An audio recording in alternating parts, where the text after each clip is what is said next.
रसूल की तरफ करके वैसे सेल्फी लेते हैं, उसे तो जाना ही नहीं था, मर जाना था। पैसों की फरावानी हुई और चलते बने, न आदाब सीखा, न हरम की जमीन का एहतराम सीखा, न मौलाना के पास जाके 2-4 महीने में जाके लब्बैक ही कहना नहीं सीखा, और तवाफ के दरमियान की दुआएं नहीं सीखा, हज में कितने फराइज वाजिबात और सुन्नत है उसको नहीं सीखा। पैसा हमारा वीजा लगाया और चल दिया, और वहां दूसरों से कहते हैं कि लब्बैक पढ़वा दीजिए और मेरा इहराम बंधवा दीजिए, चले जा रहे हैं। पर कमाई जैसी की तैसी, वहां के आइसक्रीम खाना और मोबाइल चलाना। हर बैंक की एक नेकी 1 लाख के बराबर है, मस्जिद हराम की तो एक गुनाह भी 1 लाख के बराबर है। वह मस्जिद हराम, दुनिया की दूसरी मस्जिदों में दुनिया की बात करना हराम है, और दुनिया की दूसरी मस्जिदों में जो दुनिया की बात करता हो उसकी नेकियों को इस तरह से ये दुनिया की बातें खा जाती है जिस तरह से आपको लकड़ियां खा जाती है। आपके गांव की मस्जिद, इस मस्जिद में दुनिया की बात करना हराम, और नेकियों को खा जाती है जिस तरह आग लकड़ी को खाती है। और मस्जिद हराम जो दुनिया की सबसे बड़ी मस्जिद, जिस मस्जिद का एक सजदा 1 लाख के बराबर, जहां का एक रुकू 1 लाख के बराबर, उस मस्जिद हराम में घंटों घंटों फोन पे चिपका रहना, फोन से बातें करना, और वह हालत एहराम में फोटो लेकर व्हाट्सएप पे डाल देना, और उसको यूट्यूब के जरिए पूरे अपने दोस्तों में शेयर करना, उसको फेसबुक के जरिए। बदतमीज बेहतर था कि तू नहीं जाता वहां जाके, ये क्या खरबों गुना तुमने मोल ले लिया, जो हिंदुस्तान में हराम था तो था ही, वो वहां जाके ये 1 लाख गुना ज्यादा गुना तुम करके आ गए। इसलिए हदीस में एक पढ़ा पढ़ता हूं आपके सामने, जब नापाक कमाई, नाजायज कमाई, झूठ बोल के जो माल कमाया हो, जो दूसरों की जमीन पर गासिबाना कब्जा करके माल कमाया हो, नाजायज कमाई, और फिर नाजायज नीयत है। नियत यह है कि चाहे जन्नत मिले ना मिले, अभी 50 गाड़ी आगे पीछे लखनऊ छोड़ने के लिए जाए, 50 माला गले में रहे, अगर कोई दोस्त नहीं आया तो जिंदगी भर गिरा बांध के रखना है। मैं हज को जा रहा था, तुम मिलने नहीं आया, अब वो मेरा समझी मिलने नहीं आया, वो हज से वापस आने के बाद उसी गिरह को बांधे रहता है। जबकि शैतान को कंकड़ी मारने का मतलब है वह दुनिया को मार दिया, दुनिया को पांव के नीचे रौंद दिया, तमाम नाजायज ख्वाहिशात को पांव के नीचे रौंद दिया। नहीं, वहां से आके गिरह बांध के लाता है। अब सुनिए वो हदीस से बात, जब एक शख्स नाजायज कमाई से झूठ बोलकर जो माल जमा किया हो गलत तरीके से, उसको लेके जब हज को जाता है और वह इहराम का कपड़ा पहन करके 2 रकात नमाज पढ़ के जब वह लब्बैक कहता है, लब्बैक अल्लाहुम्मा लब्बैक, लब्बैक ला शरीक लक लब्बैक इन्नल हम्द व निअमत लक वल मुल्क ला शरीक लक, तो फयुनादी मुनादी मिनस समा, आसमान से एक आवाज लगाने वाला आवाज लगाता है, ला लब्बैक वला सादैक सादक हराम व हज्जुक मरदूद। यानी आवाज आती है आसमान से, आवाज लगाने वाला एक आवाज लगाता है फरिश्ता, जाओ जाओ, तेरा सफर का खर्चा वो हराम का था और तेरा लब्बैक कहना कबूल नहीं है, तेरे हज को तेरे चेहरे पे मार दिया गया। दुनिया में तो हज का ठंडोरा पीटा गया, खूब आइसक्रीम खा के और फोन से बात करके आए। तुम्हें तो समझना चाहिए, तो कफन पहन लिया तो अब मैं चलो मर जाऊं वहां, तो मेरी नस्लें मेरी मौत पे रश्क करेगी कि मेरा दादा, मेरा परदादा, मेरा बाप हरम की जमीन में मौत पाया, तो नस्लें फख्र करेगी। और अगर तू वापस आ गया वहां से हरम शरीफ की बरकतें हासिल करके, तो जब तू 40 दिन के बाद अपने बच्चों से मिलेगा, ऐसा लगेगा जैसे दूसरी जिंदगी अल्लाह ने अता कर दी। उस वक्त मिलने में जो मजा आएगा, ये फोन से बात कर करके इस सफर को क्यों बेबरकत बनाता है। जो 40 कमाई से दुनिया को मालूम हो या ना हो, हज मुझ पर फर्ज है, मुझको अदा करना है। नमाज फर्ज है, मैं 5 वक्त मस्जिद नमाज पढ़ने जाता हूँ। कौन माला पहनाया जाता है, कौन जुलूस निकलता है। रोजा फर्ज है, हर साल 1 से लेकर 30 रोजे तक मैं रखता हूँ। कौन माला पहनाता है, कौन गुजार गाड़ी से उसको सी ऑफ करता है। ज़कात फर्ज है, हर साल पाई पाई का हिसाब निकाल कर, चाहे 1 करोड़ है तो 2.5 लाख, 1 लाख है तो 2500, जितने हैं उतना जितनी की ज़कात मैंने निकाल दी। मेरा माल पाक और मेरा दिल भी पाक, क्योंकि ज़कात का मकसद ही होता है कि तेरे दिल में माल न रहे, तेरे दिल में माल देने वाली की मोहब्बत रहे। और ज़कात का मकसद ये होता है कि माल पाक हो जाए, तो माल भी पाक और दिल भी पाक। अगर ज़कात नहीं निकली तो माल भी ना पाक। 1 करोड़ में 2.5 लाख ज़कात, 2.5 लाख में 2 लाख निकाला, 50,000 नहीं निकाला, सारा माल ना पाक। 1 रुपया भी ज़कात का अगर रह गया असल माल में, इल्ला अफसदत हो, सारे माल को तबाह हो बर्बाद करके रख देता है। यहाँ तो 1 करोड़ है, 2.5 लाख निकालने में सीने में दर्द होता है, इसलिए ज़कात फर्ज है ताकि सीने का वह दर्द खत्म हो जाए, वह सीने में माल न रहे, माल देने वाला रहे, वह माल देने वाले की मोहब्बत रहे और यह माल भी पाक हो जाए। तो फर्ज था मैंने निकाला, रोजा फर्ज था मैंने रख लिया, ज़कात फर्ज थी मैंने निकाल दिया, नमाज फर्ज है 5 टाइम में पढ़ने जाता हूँ। उसी तरह हज फर्ज है, ये चारों पिलर है। हज फर्ज हुआ, जैसे हज फर्ज हुआ, बाप पर फर्ज پہ فرض ہے تو وہ ادا کرے، بیٹے پر حج فرض ہے تو وہ پہلے ادا کرے. یہ جہالت والی بات نہ بولے کہ ماں باپ حج کیا نہیں اور بیٹا جا رہا ہے. یہ جہالت ہے، یہ جہالت اور لا علمی کی بات ہے. بیٹا صاحب استطاعت ہے وہ حج کرے، ماں باپ کو بھی ساتھ لے کے جائے تو نور اللہ لو. اگر اتنے پیسے نہیں ہیں تو خود اپنا حج کرنا فرض ہے. اگر وہ ماں باپ کو بھیج رہا ہے اس کا فرض ادا نہ ہوگا، اور کوئی بھی فرض نفل قبول نہیں ہوتا ہے جب تک کہ فرض ادا نہ کرے. اس لیے ماں باپ کو ساتھ میں لے کے جاؤ، اتنا پیسہ ہے تو ٹھیک ہے، ورنہ اپنا حج کرے. ماں باپ کے پاس پیسے ہیں تو وہ حج کرے. ایسا نہیں کہ بیٹا گیا ماں باپ کو چھوڑ گیا. یہ جہالت کی بات ہے. جیسے کوئی پاک کمائی سے پاک ارادے سے حج کو جا رہا ہے، مگر جو اس سے بڑا مالدار اس شہر میں ہے، گاؤں میں ہے، وہ بولتا ہے یہ 900 چوہا کھا کے بیوی حج کو چلی. یعنی ایک زبردست گھٹیا قسم کی بات ہے، جہالت اور شرارت کی بات ہے. عالموں سے دوریوں نے، مدرسوں سے دوریوں نے، اور جہالت کی حالت میں چند سکے ہو گئے. دلی پنجاب بمبئی جا کے کہیں ٹھیکیداری کیا کچھ مال ہو گیا، چھوٹا سا گھر بنایا، آلتو کی کار خرید لی، اس کے بعد پھر اپنا فرعون بن کے بیٹھا ہے. یہ مولانا مولوی مدرسہ کیا ہے؟ یہ سب تو چند سکے کماتے ہیں مسجد میں امامت کر کے. میں تو ایک ٹینڈر لیتا ہوں 10 لاکھ روپے کی کمائی ہماری ہوتی ہے. بہتر تھا کہ تو غریب رہتا، کم سے کم مولانا کو عزت سے سلام تو کرتا، کم سے کم 5 ٹائم مسجد تو جاتا، کم سے کم تیرا دل نرم تو رہتا، کم سے کم غریبی کی وجہ سے تیرے آنکھ سے آنسو کے قطرے تو نکلتے، کم سے کم تو اپنے آپ کو کچھ بھی نہیں سمجھتا. یہ کون سا پیسہ تم نے کما لیا کہ عالموں کی توہین، مسجد کی توہین، مدرسے کی توہین، اور پھر فرائض و واجبات کی توہین، اور تم نے دنیا کو عزت دینا شروع کیا. اور پھر کوئی متقی ہو، تقویٰ جس کے پاس ہو، تقویٰ کے بجائے تم نے پیسے کو ویلیو دینا شروع کیا. پیسہ اگر کسی شرابی کے پاس ہو اس کے لیے تو کھڑا ہو جاتا ہے. کسی کے سینے میں قرآن حدیث کا علم ہو تو یہ پسند کرتا ہے کہ یہ مجھ کو سلام کرے، چونکہ اس کے پاس پیسے نہیں ہے اور میں پیسے دے کر ان کو مسجد میں چندہ دے کر میں ان کی تنخواہ کا انتظام کرتا ہوں. بہتر تھا کہ غریب رہتا. نااہلوں کے لیے پیسہ ایک مصیبت ہے. پیسوں کی وجہ سے تباہ و برباد ہو رہے ہیں. پیسہ نہیں، اب وہ دوسرا آدمی حج کو چلا گیا، اللہ کا ڈر تھا، 10 سال سے پیسے جمع کیا، وہ حج کو جا رہا ہے. یہ ڈینگے مارتا ہے. 900 چوہا کھا کے بلی حج کو چلی. میں کہتا ہوں 900 چوہا کیوں؟ کون بولا تم کو 900 چوہا؟ 900 کروڑ چوہا بھی کھا کے کوئی حج کو جائے. یہ حدیث پاک سننے سینہ پھٹ جائے گا. حضور کہتے ہیں کہ جب کوئی شخص یہ کہتا ہے یہ اتنا بڑا مجرم ہے کہ اللہ اس کو معاف نہیں کرے گا، اللہ اس کو نہیں بخشے گا، تو اللہ کہتا ہے من انت، تو کون ہے کہنے والا کہ اللہ اس کو معاف نہیں کرے گا؟ جاؤ جاؤ، میں نے ان کو معاف کیا، اب تجھ کو جہنم کی آگ میں چھوڑ دیا. کون ہے تم بولنے والا؟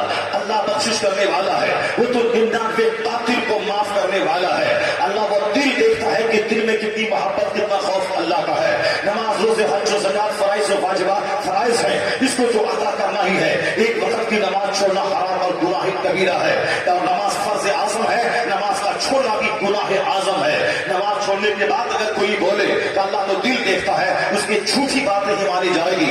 فرائض و واجبات کی ادائیگی کے بعد اگر وہ بولتا ہے میں تو بظاہر سجدہ کرتا ہوں، قبول کرنا اللہ کا کام ہے، میں تو صرف قانون پہ عمل کرتا ہوں، اب روتا رہتا ہے الہی میرا کام تھا بظاہر قانون پہ عمل کرنا، میں نہایا دھویا، کپڑا میرا پاک، جگہ پاک، بدن پاک، میں نے ظاہری طور پر قرات سیکھ لی، رکوع اور سجدہ کر رہا ہوں، باقی قبول کرنا تیرا کام ہے. وہ بولے فضل الہی سے قبول ہوگا، وہ بولے اللہ کے کرم سے قبول ہوگا. یا شراب پیتا ہے اور باتیں اس طرح کی ڈینگے مارتا ہے. 900 کروڑ چوہا کھا کے اگر کوئی حج کو جائے، اگر اللہ نے حج قبول کر لیا، اس کے سارے گناہوں کو معاف کر دیا، تو تیرا سینہ کیوں پھٹتا ہے؟ تو کیوں چڑ رہا ہے؟ تو کیوں چل رہا ہے؟ 900 کروڑ چوہا کھا کے جائے، اگر حج قبول ہو گیا تو حدیث میں آیا ہے، علماء کرام سے پوچھ لے، سرکار فرماتے ہیں حج مبرور کا بدلہ صرف جنت ہے، باقی کچھ نہیں.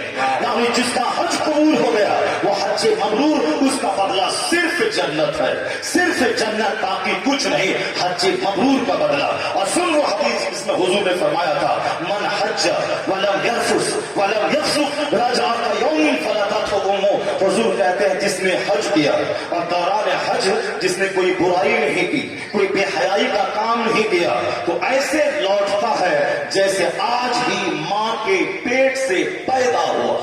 یہ حدیث پاک تو پڑھتا نہیں، جہالت کی وجہ سے 900 چوہا کھا کے بلی حج کو چلی. اسی طرح کی بے شمار شرارتیں ہیں جو ہماری زبان سے ظاہر ہوتی رہتی ہے، اور ہم ایک دوسرے کے سامنے اس طرح کے جملے بولتے رہتے ہیں. فرض ہے، نفل नस्ल है, वाजिब वाजिब है, फर्ज को फर्ज के खाने में रखना है, नस्ल को नस्ल के खाने में रखना है, वाजिब को वाजिब के खाने में रखना है।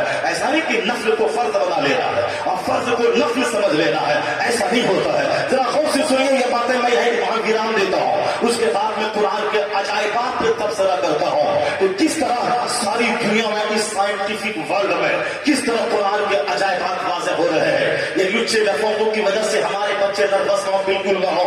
दौलत कमाना कमाल नहीं, मकान बनाना कमाल नहीं, कुरान पाक पढ़ना कमाल है, कुरान पाक पे अमल करना कमाल है, झोपड़ी में रह के ईमान बचाना कमाल है। वरना हम क्या दौलत कमा पाएंगे। हिंदुस्तान का एक काफिर 100 करोड़ की कार खरीदा है, उसके पहिया की कीमत है 10 करोड़ रुपए। मैं अपना घर बेच दूं, 10 बीघा जमीन बेच दूं, मैं अपना अपनी डिजायर बेच दूं, फिर भी उसके एक पहिया की कीमत के बराबर ये नहीं हो पाएंगे। इतनी दौलत है अल्लाह ने काफिरों को दी है, इतनी दौलत है उसके पास जो मकान है 36 मंजिला मकान जिसकी कीमत कई हजार करोड़ रुपए है, जिसने न्यूयॉर्क अमेरिका में, जिसने लंदन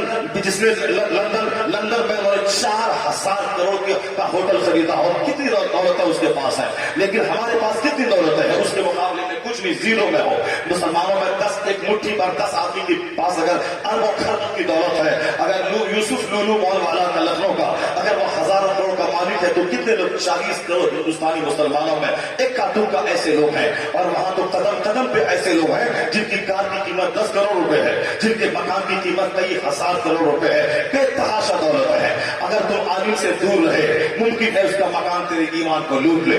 अगर तुम दिल में दोस्ती से अलग रहा, मुमकिन है उसकी कार तेरे ईमान को छीन ले कि इनके पास इतनी कार है, ये काफी हो गए, तो फिर मैं मुसलमान हूं, मुसलमान होने की सजा मिल रही है। जब एक साइकिल भी मेरे पास ठीक से नहीं है, उनके पास 10-10 करोड़ की कार है, तो सीना हिल जाएगा। इसीलिए आलिमों की सोहबत में रहना, दीनी गुफ्तगू सुनना, रोजाना किताबों का मुताला करना इसलिए जरूरी करार दिया गया। बुजुर्गों ने कहा है जो मौलवी 10 साल 20 साल पढ़ने के बाद 3 दिन लगातार किताबों का मुताला छोड़ दे, उनका दिल मरने लगता है, उनका दिल बुझने लगता है, वो भी जाहिलों की तरह बोलने लगता है जिस तरह आज के लोग बोल रहे हैं। 20 साल मदरसे में पढ़े और यहाँ से चले गए JNU, वहां दाढ़ी भी छोटी हो गई और वहां सर से टोपी भी उतर गई, क्योंकि अब ये साहब को पोस्ट ग्रेजुएशन कर रहे हैं। और उसी JNU का लड़का जो बचपन से इंग्लिश मीडियम में पढ़ रहा है, वो MSc करते हुए क्लास में वो 72 दाढ़ी भी रख रहा है, वो क्लास के टाइम में पैंट शर्ट, उसके बाद वो पंजाबी पायजामा पहन रहा है और वो कुरान पाक का अंग्रेजी ट्रांसलेशन पढ़ रहा है और उसके दिल में इस्लाम का दर्द पैदा हो रहा है। और ये 20 साल पढ़ने के बाद वहां गया, 20 दिन भी नहीं हुआ कि चेहरे की दाढ़ी भी छोटी हो गई, असर से टोपी उतर गई। इसका मतलब है कि किताब पढ़ा, वो किताब दिल में नहीं उतरी है। सिर्फ जबानी तौर पर पढ़ना कमाल नहीं है, पर उसे दिल में जगह देना, उस पर गौर व फिक्र करना, ये कमाल है। बुजुर्गों ने कहा है कि मुताला मरते दम तक करते रहना है। जमीन फौरन सूख जाती है जब 2-4 दिन तेज धूप होती है, जमीन मर जाती है। उसको दोबारा जिंदा करने के लिए बारिश मतलूब है, जाके अंदर से पानी डालें या फिर आसमान का पानी पे, तब वह खेत जिंदा होता है, तब दूसरी फसल लगती है। 2-4 दिन की धूप जमीन को मार देती है, जलाकर राख कर देती है। उसी तरह 2-4 दिन घोंडों की सोहबत, लुच्चों की सोहबत, लफंगों की सोहबत, बेनमाजी की सोहबत, दुनियादारों की सोहबत तो दिल को मार देती है या दिल को जला के राख कर देती है। इसलिए हुजूर ने कहा था मालदारों के पास मत बैठना, ये आयशा, मालदारों के पास बैठने से दिल सख्त हो जाता है। और यहाँ हम मालदारों की सोहबत तलाश करते हैं, कहाँ मिले कोई प्रधान, कहाँ मिले कोई सांसद, कहाँ मिले कोई विधायक। इसीलिए हमारा दिल जब मर गया तो हम अपना नेता किसी डकैत को बनाते हैं, किसी चोर को बनाते हैं, किसी मर्डरर को बनाते हैं, किसी हरामखोर को बनाते हैं। और जब वो हरामखोर मर जाता है तो मैं खौफजदा हो जाता हूँ, अब कहीं मेरी इज्जत तबाह न हो जाए, मेरा वो हरामखोर मेरा सहारा था। और अब हम डरने और सहमने लगते हैं, जबकि आला हजरत ने 100 साल पहले कहा था कि कोई चोर डकैत तेरा रहनुमा नहीं है, कोई कातिल तेरा रहनुमा नहीं है, कोई मर्डरर तेरा रहनुमा नहीं है। आला हजरत ने 100 साल पहले कहा था गमज़दों को रज़ा मुज़दा दीजिए है, बेकसों का सहारा हमारा नबी है, हमारा सहारा नबी के सहाबा है, हमारा सहाबा हमारा सहारा हज़रत रिमेर है, हमारा जबरदस्त आसरा गौसे आजम है, हमारा जबरदस्त सहारा ख्वाजा गरीब नवाज है। मगर चूंकि हमारा दिल मर जाता है तो किसी गुंडे को अपना सहारा समझते हैं, किसी कातिल को अपना सहारा समझते हैं, किसी हरामखोर को अपना सहारा समझते हैं। और वो गुंडा कातिल हरामखोर अगर मर जाए तो हम सहारा جلنے کا نتیجہ ہے، یہ میرے دل کے سخت ہونے کا نتیجہ ہے، یہ خونڈا گردی ان کی صحبتوں میں رہنے کا نتیجہ ہے۔ بزرگوں نے کہا تھا 3 دن تک کوئی کتاب کو وقت کا مطالعہ نہ کرے اس کا دل مرنے لگتا ہے۔ کون جو مولانا 20 سال پڑھا ان کی بات ہے۔ بزرگوں نے کہا کہ یہ اگر 3 دن کتاب چھوڑ دے تو ان کی سوچ بھی جاہلانہ ہو جاتی ہے، یہ بھی دنیا کی حوث میں گرفتار ہو جاتے ہیں۔ وہ تو کوئی دوسرا تھا جو مصر سے لوٹنے کے بعد جن کے نانا نے کہا تھا کہ میں سوچا تھا کہ میرا لال میرا نواسا مصر جانے کے بعد بدل جائے گا، اسی لیے وہ تیار نہیں تھے کہ مصر یا جائے، مگر نانا کو کسی طرح منا لیا گیا اور مصر گئے۔ وہاں 3 سال کے بعد جب لوٹے ہیں سب سے پہلا مالا ان کے گلے میں بریلی اسٹیشن پر مفتی اعظم عالم اسلام کے گلے میں ڈالا اور چہرہ دیکھ کے بولا ہر دوسروں کا بیٹا مصر جا کے بدل جاتا ہے مگر میرا بیٹا الحمدللہ وہاں سے بدل کر نہیں آیا ہے، جیسے گیا تھا ویسے بنا ہوا آیا ہے۔ مفتی شریعت 7 گھنٹے تک جس کے انتظار میں پردھان منتری بیٹھے رہے مگر تاکہ ایک جھلک ملاقات میں کر لوں، مگر انہوں نے کہا تھا کہ میرے پاس وقت کہاں ہے، دین کی خدمتوں سے فرصت کہاں ہے، باپ داداؤں سے جو ذمہ داری میں پایا ہو اس ذمہ داری کو نبھانے سے فرصت کہاں کہ میں کسی دنیا دار حاکم کے پاس جاؤں یا ان کو اپنے پاس ملاقات کے لیے آنے کا ٹائم دو۔ وہ ملنا نہیں چاہتے تھے۔ کون تھا یہ؟ پردھان کے ساتھ گھومنے والا، یہ ودھائک کے ساتھ سیلفی لینے والا، یہ سماج کے وارڈ کاؤنسلر کے گول میں بیٹھ کر فوٹو لینے والا، یہ اس میں دل مر گیا ہے تب ہم کو اپنا سہارا سمجھتے ہیں اور سیلفی لیتے ہیں پڑھنے لکھنے کے باوجود۔ وہ کون تھا اس دور میں جو جنید بغدادی کی یاد تازہ کر گیا کہ ایک پردھان منتری ہندوستان کا ان سے ملنے آیا ہے، 7 گھنٹے تک بریلی کے سرکٹ ہاؤس میں ہے مگر وہ شان بے نیازی سے لیس ہو کر کہا کہ مجھے پردھان منتری سے ملنا نہیں ہے، میں اپنی خدمت سے فرصت پاؤں تب میں کسی دنیا دار سے ملاقات کروں۔ وہ کون تھا جو غوث اعظم کی یاد تازہ کر گیا کہ بادشاہ بغداد چاہتے تھے کہ غوث اعظم وہ میرے بازو میں بیٹھے، وہ میرے ساتھ کرسی میں بیٹھے، ان کی وجہ سے میری عزت میں اضافہ ہو۔ جنید بغدادی کے عہد میں بادشاہ بغداد چاہتا تھا کہ جنید میرے پہلو میں بیٹھے تاکہ ان کی وجہ سے میری شان میں اضافہ ہو، اور جنید بابا بغدادی ان کے پاس بیٹھا نہیں چاہتے تھے۔ وہ تو 1000 سال پہلے کی بات ہے۔ اس دور میں کون جنید کی یاد تازہ کر گیا؟ اس دور میں کون غوث اعظم کا نائی پر ان کی یاد تازہ کر گیا؟ اسی کو دنیا کہتی ہے کہ وہ 10 کروڑ مریدوں کا مرشد برحق حضور اختر رضا کا اظہری تاج الشریعت کے نام سے دنیا یاد کرتی ہے۔ عالم ہو تو ایسا، زاہد ہو تو ایسا، درویش ہو تو ایسا، ایسے ہی دنیا پاگل نہیں ہے، ایسے ہی وہ عالم العلماء نہیں ہے، ایسے ہی وہ شیخ الاسلام والمسلمین نہیں ہے، ایسے ہی وہ دنیا بھر کے علوم و فنون کے تاجداروں کی آنکھ کے مرکز وہ نہیں ہے۔ اس کے علم و فن نے، اس کے زہد نے، اس کے تقویٰ نے اسے ایسا سامان دلایا کہ جن کا جنازہ لاجواب، جن کی صحبت لاجواب، جن کا جلسہ لاجواب، میں رہوں تو میرے انتظار میں لوگ 1 گھنٹہ نہ ٹھہرے، اور وہ تنہا صاحب تاج الشریعہ کی تھی۔ گوا کی سرزمین گواہ ہے، جہاں گئے وہاں کئی اسٹیٹ کے لوگ 3 لاکھ کی تعداد میں موجود تھے اور 5-5 گھنٹے سے لوگ کھڑے رہتے تھے۔ تاج الشریعہ کی تقریر نہیں سننی ہے، ایک جھلک دیکھ لو بس سینہ ٹھنڈا ہو جائے گا۔ وہ کون سا کیسا چہرہ تھا؟ 4 گھنٹے کی تقریر جو دلوں میں انقلاب کرتا نہ کر سکے، وہ 4 منٹ کی ایک جھلک دل کی دنیا بدل دیتی تھی۔ وہ درویش کا چہرہ تھا، وہ تاج الشریعہ کا چہرہ تھا، جنہوں نے ہمیشہ اپنے آپ کو کتابوں سے جوڑے رکھا، ایک لمحہ بھی کتابوں سے الگ نہیں کیا۔ 25 سال کا جوان جسے حفظ کرنا ہے وہ نہیں کر رہا ہے، وہ 75 سال کا شیخ آنکھ کی روشنی کمزور ہو گئی ہے، اس کے باوجود دوسروں سے سن کر کے 75 سال کی عمر میں پورا قرآن حفظ کر لیتے ہیں۔ اور پھر جزیات پر ایسی نظر ہے کہ عجب الاشرفہ کے سیمینار میں سینکڑوں مفتیان کرام ہیں، سبوں کی پہنچ رسائی وہاں تک نہیں ہے، سارے لوگ پیسے مباحثہ میں مبتلا ہے، سب کتابوں کو کھنگال رہے ہیں۔ جہاں سینکڑوں مفتی کی نظر بچ جاتی ہو وہاں بالکل پلک چھپکتے، جہاں زبان کھلی، کتاب کا نام، سطر نمبر، صفحہ نمبر، وہ ساری چیزیں زبان سے نکل رہی، ایسا لگ رہا ہے کہ اعلیٰ حضرت کے علوم کا وارث اور سچا جانشین 1400 سال کی ایک لائبریری ہے جس سینے میں 1400 سال کی تمام بڑی بڑی کتابیں اس لائبریری میں جمع ہے، ادھر سوال ادھر اس لائبریری سے جواب مل رہا ہے۔ ایسا ऐसा नहीं कि उन्होंने हमेशा ऐसे ही क्या आंख बंद किया, करामत के तौर पर सारी बातें होती थी, मेहनतें की उन्होंने। दरियाए नील नहीं देखा, वो मिस्र गए, दरियाए नील नहीं देखा। मेरे बच्चे आज दिल्ली जाते हैं, सबसे पहले कुतुब मीनार देखते हैं, सबसे पहले जामा मस्जिद दिल्ली देखने जाते हैं, सबसे पहले लाल किला देखने जाते हैं। 3 साल तक मिस्र में रहे ताजु शरिया, दरियाए नील बाजू में है मगर नहीं देखा। जब वहां से फारिग होकर आए और दूसरे सफर पे गए, उस सफर में वहां के आपके तालिब मुरीद ने कहा कि हुजूर जिस ब्रिज से मैं गुजर रहा हूं, यह ब्रिज कौन सा है, कहा बताइए। दरियाए नील से हम लोग गुजर रहे हैं। 3 साल वहां रहे, दरियाए नील नहीं देखा। दरसगाह और हॉस्टल का रूम और नमाज पढ़ने के लिए अपना रूम और मस्जिद, और सिर्फ नजर किताब पे है। न दरियाए नील देखा, न कोहे तूर को देखने गए, और न मिस्र के फंडस और अजायबात को देखा, जहां फिरौन की लाश मुर्दा अजायब घर में मौजूद है। तमाम घमंडियों का सीना उसके देखने के बाद हिल जाता है। न उस काहिरा के मुर्दा म्यूजियम को आप देखने गए, सिर्फ किताब पे नजर रही, मेहनत से मतलब रहा। रिजल्ट क्या निकला?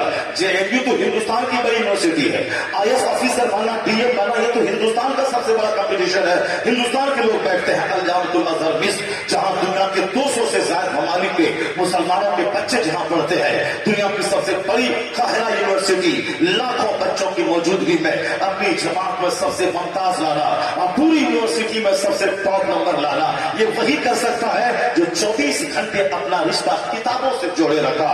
न दरियाए नील देखा, न कोहे तूर देखा, सिर्फ किताब देखा। जो भी मेहनत करेगा, ये दुनिया कानून से चलती है, न कि हमारे अजूबा सोच से चल रही है। लगा दो आम का पेड़, अल्लाह चाहेगा तो सेब निकल जाएगा, अल्लाह चाहेगा तो माइक से हीरा निकल जाएगा, अल्लाह चाहेगा इस सूखे खूटे से चांदी निकल कर सोना निकल जाएगा। लेकिन अल्लाह चाहेगा तब ना, अल्लाह चाहेगा आम के पेड़ से सेब निकल जाएगा, नहीं निकलता है। अल्लाह रब्बुल इज्जत का कानून है, आम के पेड़ से आम, सेब के पेड़ से सेब, लीची के पेड़ से लीची, गेहूं के खेत से गेहूं, बासमती चावल धान जहां डाले वहां से बासमती धान। यानी कुदरत का कानून दुनिया सारा एक नियम से चल रहा है। इस दुनिया में जो मेहनत करेगा, इस दुनिया में जो दुनिया के कानून का पाबंदी से अमल करेगा, इस कानून पर, वो कामयाब होगा।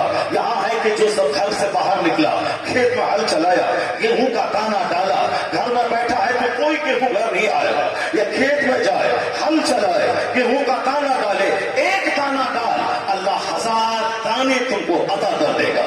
एक दाना गेहूं का डाला, वह दाना सड़ा, एक पौधा निकला, उससे 1 दर्जन पालियां निकली, उस 1 दर्जन पालियों में 1000 दाना निकला। मैं एक दाना डाला, 1000 दाने अल्लाह ने दिया। यही कानून जिंदगी के हर डिपार्ट में है। मेहनत शर्त है, स्ट्रगल शर्त है, जद्दोजहद शर्त है।